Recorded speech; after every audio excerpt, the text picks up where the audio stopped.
Bueno, buenos días. Muchísimas gracias a Antonio Román por la oportunidad que me da de estar aquí y de poderme dirigir a vosotros. Y bueno, os voy a hablar un poquito. Yo siendo profesor de enseñanza secundaria, pues hacía tiempo que pensaba cómo había sido enseñado Galdós en las enseñanzas medias, por ejemplo, en el momento anterior a la democracia nuestra, en el momento en los años de la dictadura de Franco. Y bueno, pues he hecho una pequeña labor de investigación de qué significó Galdós en esos años, si es que algo significó, cómo se le enseñó, si es que realmente se le enseñó, porque estamos hablando de una figura, de una personalidad que para el régimen sería profundamente controvertida, ya que era un hombre de ideología liberal progresista, republicana, en cierto modo también de espíritu anticlerical. Entonces esto tenía que chocar profundamente con, bueno, pues la ideología del régimen, ¿no? Entonces os voy a leer un escrito que en cierto modo, ya digo, es una investigación documentada sobre Galdós en las enseñanzas medias durante el franquismo. Y dice, o digo así, dice: no habiendo yo vivido el régimen de Franco en su mayor apogeo, hacía tiempo que me venía preguntando cuál pudo ser el tratamiento que se dio a los escritores liberales o liberales progresistas durante el mismo en las enseñanzas medias, o lo que es equivalente, qué se contaba sobre esos autores y en particular acerca de Galdós a los niños y jóvenes en los institutos y colegios. Galdós y otros autores liberales no es que llegaran a estar prohibidos, pero sí que fueron marginados en los planes de estudios. Hay que pensar que el régimen echaba la culpa de los mayores males de España al liberalismo decimonónico, aquel gestado por los ilustrados y convertido en Constitución democrática en las Cortes de Cádiz de 1812. El liberalismo se importó, vino de fuera, de las logias masónicas y los contubernios revolucionarios franceses. Por tanto, se aducía, era un fenómeno extraño a las genuinas y añejas tradiciones españolas. Quien fuera liberal representaba lo antiespañol. Un intelectual afín a la dictadura como era José María Pemán anotaba en un elocuente libro publicado por Estelícer en 1950, porque Madrid, dice él, a pesar del esfuerzo de la corte y los pedantes por afrancesarlo, no era París. Madrid era casi así, pueblo de romería, de toros, de sencillas costumbres. Partiendo de esta premisa de un pueblo de romería y de toros, se entiende el cordón sanitario impuesto a ciertos hombres de letras. La primera ley de educación firmada por el general Franco se da en Burgos el martes 20 de septiembre de 1938. En ella se exalta la cultura clásica y las humanidades como piedra angular del edificio educativo. Se pretende que lo aprendido permanezca siempre en la memoria del alumno, pues éste podrá identificarlo con los valores del espíritu nacional. En el preámbulo de esta ley se lee: el catolicismo es la médula de la historia de España. Se trata así de poner de manifiesto la pureza moral de la nacionalidad española, la categoría superior universalista de nuestro espíritu imperial, de la hispanidad, según concepto felicísimo de Ramiro de Maeztu, defensora y misionera de la verdadera civilización que es la cristiandad. La ley anunciaba un control sobre los libros de texto, cuyo contenido, además de por calidad pedagógica y científica, habrá de responder a los ideales del nuevo Estado. Y prosigue el texto: formados las jóvenes inteligencias con arreglo a estas normas, se habrá realizado, para plazo no muy lejano, una total transformación en las mentalidades de la Nueva España, y se habrá conseguido desterrar de nuestros medios intelectuales síntomas bien patentes de decadencia, la falta de instrucción fundamental y de formación doctrinal y moral, el mimetismo extranjerizante, la rusofilia y el afeminamiento, la deshumanización de la literatura y el arte, el fetichismo de la metáfora, y el verbalismo sin contenido. Sobre la enseñanza de la literatura no se menciona autores en concreto, aunque se inclina por un análisis de los textos clásicos. Concurre la circunstancia de que en la ciudad de Zaragoza, bajo control de los sublevados, se edita en 1937, es decir, un año de esta ley, un libro de texto para estudiantes de quinto de bachillerato a cargo de los profesores José Manuel Blecua Teijeiro y Jesús Manuel Aldatesán, impreso por Librería General bajo el lema elocuente de una patria, España, un Estado, un caudillo, Franco. Imitación de la proclama nacionalsocialista de un pueblo, un imperio, un líder. Sin embargo, en este libro se presenta a Galdós como el primer novelista español del siglo XIX, por la cantidad e importancia de sus novelas, que recogen el ambiente de las clases baja y media principalmente. Se explica que sus novelas se articulan en torno a una tesis que rechazan o defienden unos y otros personajes. Estos resultan ejemplos en acción llena de vitalidad y de energía. Acerca de la postura del autor canario ante la tesis trazada, se señalan sus gustos demagógicos y liberales, cuya aspiración final puede resumirse en un amor universal, prescindiendo de razas, de clases y de religiones, y cuanto se oponga a esto merece todo su odio y condenación. Es decir, se desvincula a Galdós de los valores nacionales y se le acerca a los universales. Así nace el buenismo de Galdós, del que no quiere reñir con nadie y solo admite el diálogo y la tolerancia. Es justamente este buenismo el que salva la consideración y supervivencia del fabuloso novelista entre la facción política sublevada. A Galdós se le mira como un clásico, medianamente alejado en el tiempo, en esos años perdidos de la España de la Restauración. Se le ve con cierta simpatía, mas sin empatizar del todo con él, pues era un liberal y por tanto un descarriado. Pero era alguien bueno, noble, honesto, un patriota, aunque anticlerical. La parte de la obra de Galdós que merece la mayor consideración del régimen es la de sus episodios nacionales, en especial los de la primera serie, pues se centran en contar el alzamiento del pueblo español contra el ocupante extranjero y con ello contribuyen a fijar y exaltar el espíritu nacional. Las luchas de los madrileños humildes en las calles aledañas al cuartel de Monteleón, de hombres, mujeres y niños armados con cualquier cosa, incluso sin nada, cegando a los caballos de los mamelucos con los simples dedos, hacen las delicias del buen patriota. Si Blecua y Aldatesán elogian esa primera serie galdosiana, otro intelectual vinculado a la vez a la Falange y a las vanguardias, como lo fue Ernesto Jiménez Caballero, también la reseña con encendido entusiasmo. Galdós es, para Jiménez Caballero, la máxima figura novelística de nuestro siglo XIX, y añade, su gran tema histórico lo halló en el más típico de esta literatura patriótica o de libertad colectiva, el de la independencia nacional frente a Napoleón y en las guerras civiles sucesivas. También lo diría Pemán, no es posible contar estos principios del gran alzamiento popular llamado Guerra de la Independencia sin pensar en el movimiento nacional de 1936. Los dos, dice Pemán, nacieron de la misma hondura y verdad del alma española. Por eso los dos se parecen como hijos de la misma madre.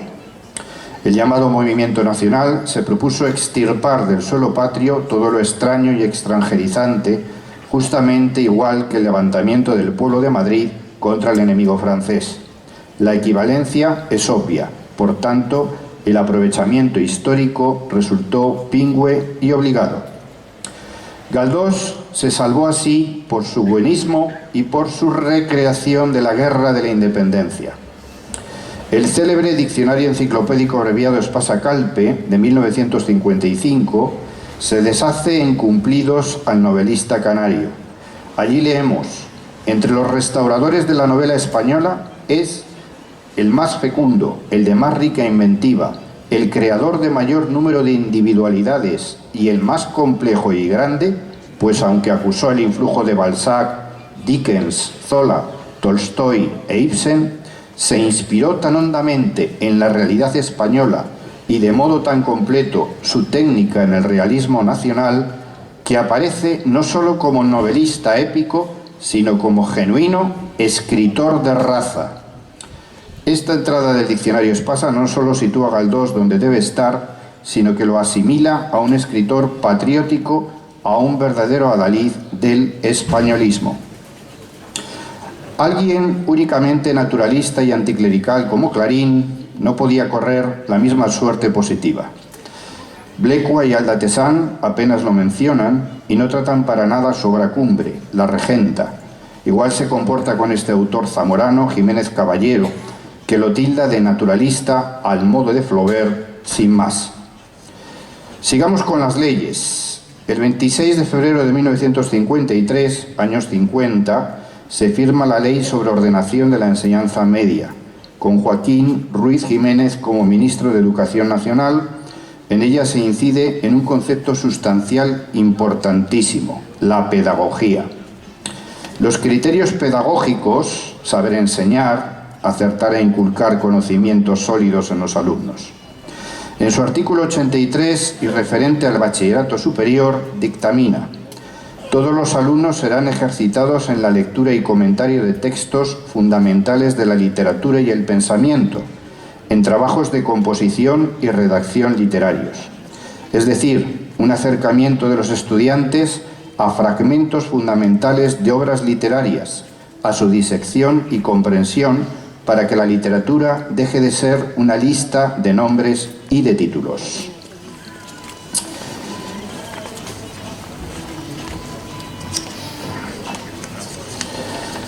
En el decreto del 12 de junio de 1953, el mismo año de esa ley, por el que se aprueba el nuevo plan de estudios del bachillerato, en su artículo 4 se insiste en el propósito mesiánico de la nación española en el mundo.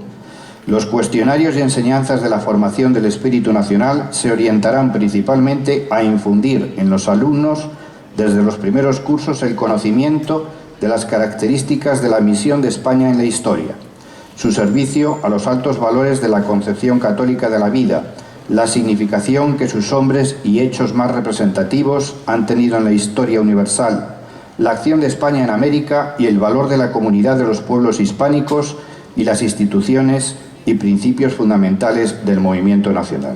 En la orden de 5 de junio de 1957, que aprueba los cuestionarios para el bachillerato, se incluyen como materia de estudio los grandes novelistas españoles del siglo XIX, pero sin especificar cuáles. Hay que advertir que en los años 50 comienza a editarse la famosa Enciclopedia Álvarez, rica en historia de la religión católica y de la imperial española, que en su tercer grado ni siquiera menciona a Galdós, pero sí a su amigo Pereda, del que dice que es una de las mayores glorias de la novela española. De los escritores españoles nacidos en la segunda mitad del siglo XIX, se reseña en ella a Miguel de Unamuno, Manuel Machado, no a su hermano Antonio, José Martínez Ruiz Azorín, José María Gabriel y Galán, Serafín y Joaquín Álvarez Quintero, Venceslao Fernández Flórez y José María Pemán. En los años 60 hay cambios sustanciales. Se prohíben los deberes fuera de clase para los alumnos del bachillerato elemental y se obliga a impartir en él clases de recuperación, integración y repaso, siendo ya ministro Manuel Lora Tamayo. En 1967 se menciona ya explícitamente que debe estudiarse la novela realista con Galdós y Clarín, en la orden del 14 de noviembre de 1967, por la que se aprueban los cuestionarios de lengua española de los cursos tercero y cuarto del bachillerato. Se remarca la contextualización histórico-cultural de los textos que se lean y comenten, buscando para el alumno el pleno desarrollo de su capacidad de reflexión, de comprensión y de expresión. Los textos de las literaturas catalana y gallega se ofrecerán en su original y también traducidos al castellano. Años 60, finales, ya hay un cambio de orientación bastante significativo. Digamos que se abre la mano. A medida que el régimen comprendió que no podría tener mucho tiempo más a España aislada, tanto de ciertas corrientes europeas como de su propio pasado cultural, la mentalidad fue cambiando. Los intelectuales presionaron para que se fuera admitiendo lo que 10 años antes no se toleraba.